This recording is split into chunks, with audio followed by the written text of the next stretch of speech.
So at the end of So Be It, he has a little. He has a little. He has some words for somebody. He has words, but we Travis figured out with Scott. Travis Scott. And he told us it was. I mean, he told us Travis Scott. It's like, and which I appreciate. I like when rappers are like, yeah, this is about him. It ain't something like, is this for such and such? No, this is that guy right there is who I got beef with.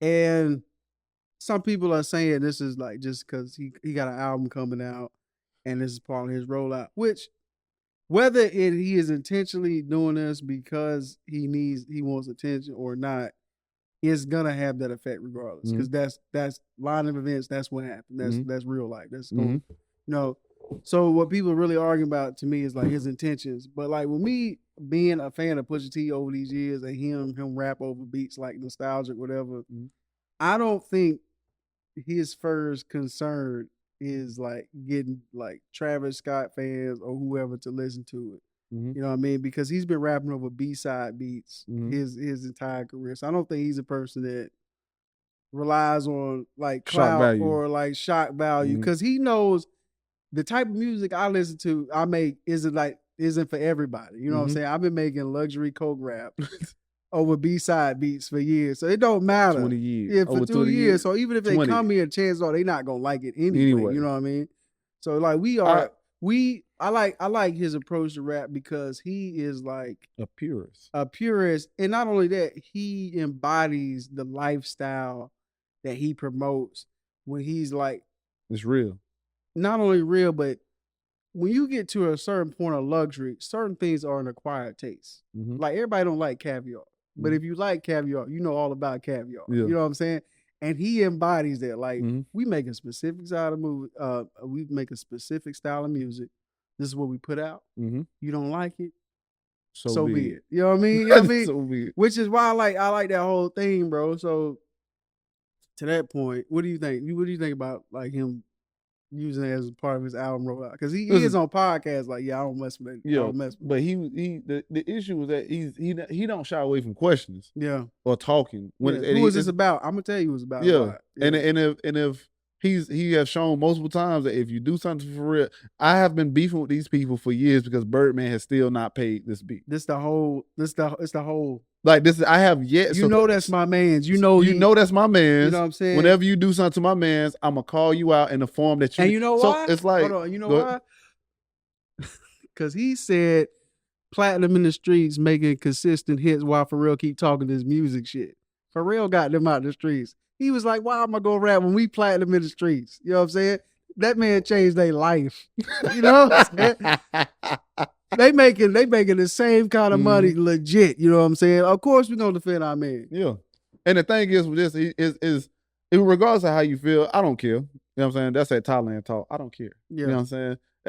Thailand talk. You don't know about it. Yeah. Thailand talk. Niggas go to one new country, niggas like, yeah. I'm a changed man. That's all it take though. That's all it take. Luxury raps. That's all it luxury take. Podcast, cuz. But to stick to that, it's mostly he did it in a way that everybody say that you should do something, bro. Yeah. When somebody disrespect you out loud, you show that same. Yeah, you put it on wax. What else would you like a rapper to do? You put this thing. You put Melted Down on your album. Drake was talking to a person that we all know he was talking about. He also mentioned Drake. Drake also mentioned Pharrell again within the beef. You know my issues with this guy. Yeah. You came and interrupted our studio session, and you did this for us to listen to your music. Okay, now listen to my music. Yeah. I get the sentiment. And people be like, I hate when rappers be sneak this and they don't say he did it. Yeah. Made it clear, and he went on podcasts, doubled down, and said, "This is what I'm talking about. This is the person I'm talking about." What else do you want? What else do you mean? Now here's the thing, though. I hear people saying like, "Well, you know, he did that because he know Travis ain't gonna rap back or whatever." First of all, clearly he showed with Drake he don't care who you are or what you gonna do. I'm gonna do what I want regardless. I don't even know why we care about what other people think. I don't even. You know what I'm saying? So first of all, it don't matter if he thought Travis gonna rap back or not. He had an issue with man. Second of all, he had an issue with Birdman. He had an issue with another guy. He had an issue with Lil Wayne. Right. He had an issue with Drake. And he said something about all of them on wax repeatedly. So to be like, oh, he only did it, you got to be dumb. You just got to be stupid. That's one. Two, Utopia came out in 2023. Right? They've been making this album for like the last couple years. Just because we just now hearing it, don't mean he ain't been at this problem. Clearly, he had issues with the man before that. He tends to express himself in the music, and then he lets it be. This goes back to your way that he's embodied. He embodied who he is. In my favorite interview is him sitting out with the Joe Budden podcast where he let stuff breathe. He wasn't even out here saying nothing.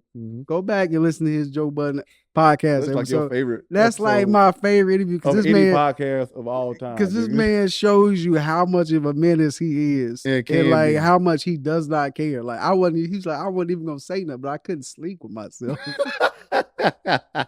knowing this false narrative was out here. You know what I mean? So in regards to that, but yeah, like if you. And like people are saying, and to say this, why you saying that too? Because you made a good point.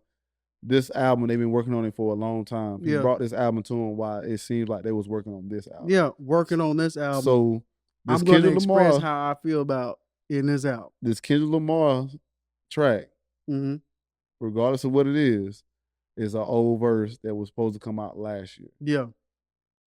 Just to keep that in mind.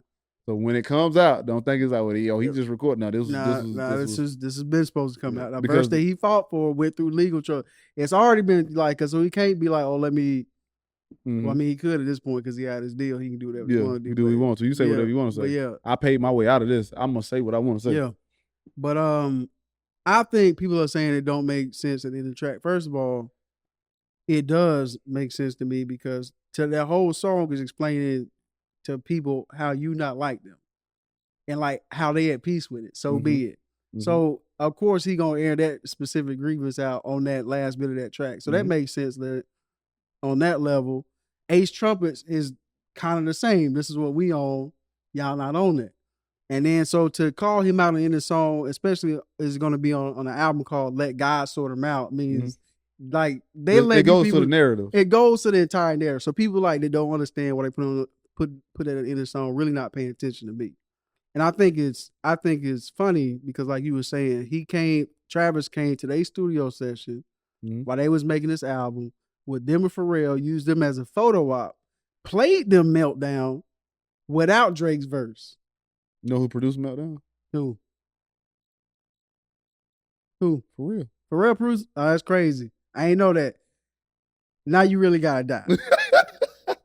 He really produced Meltdown? Yeah. Oh, that's crazy. Yeah. I was doing my dues, looking at it. I ain't looking up on Spotify. Yeah. But a person was like, you had a person on Pharrell's beat talking about him. I forgot what metaphor to do. He used like, basically he was like saying just like you talking shit on somebody else's Wi-Fi about their Wi-Fi about them or something. Yeah. About their house or something that you over their house with using or something. Well, yeah, and then then when the song finally come out that I just discovered that he helped produce or whatever, and then you got the opposition to not only my mans but me as well. This is my mans. Yeah, you did, and then you did some sneaky shit where, and regardless of when Drake gave you the verse, yeah. At some point you knew he was gonna be on a song, and if you did, if that song is really produced by Pharrell, and he said that, then you should have known. My wife said this. She said she seen this on the internet. She said Travis Scott acts, and if you see the antics of Travis Scott, I don't even know why we even trying to defend him. You see the stuff that he said about Mike Brown. You see how he threw people off stage, how he jumped on people for calling him ASAP Rocky. The stories of him being an asshole. Of course, they got the whole Netflix. That's another thing. The Netflix. If you go on Netflix right now, I think the disaster of what was that thing when people died at his concert? They got that on Netflix. I think it's number 2 trending in US. If you look at his antics and the things he had done, why hasn't he been called out sooner? Yeah. Especially doing stuff like this. If you look back on what he did with Kanye with Drake, if you look back on what he just did with Pharrell and Drake, if you look back on what he just did with Kendrick and Drake when he tried play that dun like he instigated. Like Pusha T is right, like he has a habit of doing this. One, like it don't like he not a rapper when they say he not gonna go back into Pusha T. We know that, but that's not the point. Because Pusha T said himself, stay out of rappers' business. You're not a real rapper. If you're not a real rapper, then stop instigating. I don't want to hear you. You know what I'm saying? And especially at the end of the verse where he's basically saying, because he said in the pocket, I put my arm around this man. You know what I'm saying? I comfort you at your lowest. So that's what that verse. But I comfort you. He didn't produce. He didn't produce. Oh, okay. I was about to say. So we take that back. Pharell didn't produce. He was just. I'm about to say because ain't no way. That's too crazy. You should have been got him. You should have been got him for that. So if I'm comforting you at your lowest, why would you snake me like that? Like I was there with you at your lowest, and you do me like that. You do us like that. You do my mans like that. And then you playing both sides. Play that dun on the track. Especially with a man who's he's not about. You either here or there. Yeah. Choose the side. You know that. Right or wrong, you choose the side. When he said that in the Joe Budden interview, he said they do that. I don't kiki with Drake. When I fly out to Wyoming and I know he's coming, I gotta leave. Because I don't do that. They don't want me there. Yeah. They got. I didn't even know he was coming. Yeah. Like that's the type of person we talking about. So if you know that all this makes sense, it is not a surprise on any level. I forgot my second point that I was gonna make, but it don't even matter. Yeah, he did produce a few things for him though. Yeah. So yeah, they should have swung on his ass. And the second thing is I think this is like the Kendrick effect and kind of the Pusha T effect when they was like, why weren't we talking about Travis's behavior before? Because it's like he was just the trippy, trippy hip hop rap guy over there on the side. And then when people we really weren't paying attention to what Drake was doing until Kendrick would start putting the light on it. The issue, that's what my wife had said. She said, she seen the conversation, they said Travis Scott act like the white boy that know he can't get in trouble because of his privilege. That's a bar. That's like, that's a bar. And if you hear him talk, he talk like a perfect white kid, low key.